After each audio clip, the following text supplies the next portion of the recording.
आमच्याकडे तर फक्त बर्फच पडायचा बाकी आहे असं वाटायला लागले. दिवसा सुद्धा स्वेटर घालून बसायला लागते.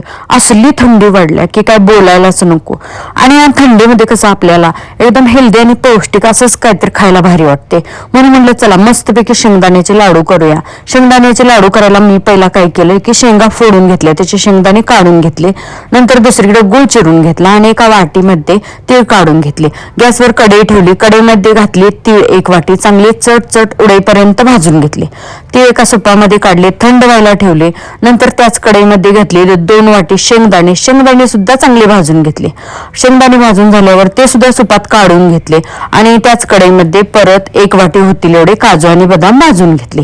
ते कुरकुरीत झाले की वाटायला बरं पडेल म्हणून मी बदाम आणि काजू सुद्धा भाजून घेतले. ते भाजून झाले की त्याच कढईमध्ये घातलं तूप, तुपामध्ये घातला डिंक आणि चांगला तळून घेतला. नंतर शेंगदाण्याची साल थोडीशी काढून घेतली आणि एका ताटामध्ये ते काढून घेतले. त्याच्यावरती पांढरे तीळ घातले आणि गुळ घातला. आपल्या आवडीप्रमाणे गुळ घालायचा आणि चांगलं मिक्स करून घ्यायचं. मिक्सरच्या भांड्यामध्ये घालायचं आणि रवाळ असं चालू बंद मिक्सर करत वाटून घ्यायचं. नंतर वाटून घेतलेलं जे मिश्रण आहे ते एका ताटामध्ये काढलं. नंतर त्याच्यावरून मी जो डिंक तळून घेतलेला आहे तो घातला आणि मिक्स करून घेतला.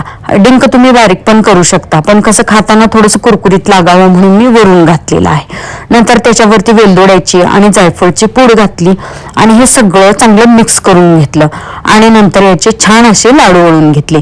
लाडू वळून घेताना तुम्ही त्याच्यावरती ड्रायफ्रूट सुद्धा लावू शकता. मी पंपकिन सीड लावत होते पण त्या पडायला लागल्या म्हणून मी नंतर बंद केलं. अशा पद्धतीने छान असे सगळे लाडू तयार झालेले आहेत. सर्वांसाठी एकदम पौष्टिक आणि हेल्दी, कुणालाही जमतील असे बिना साखरेचे बिना पाकाचे हेल्दी लाडू तयार झालेले आहेत. तुम्ही नक्की करून बघा. आवडल्यास लाईक करा, शेअर करा आणि चॅनलला नक्की सबस्क्राईब करा. बाय.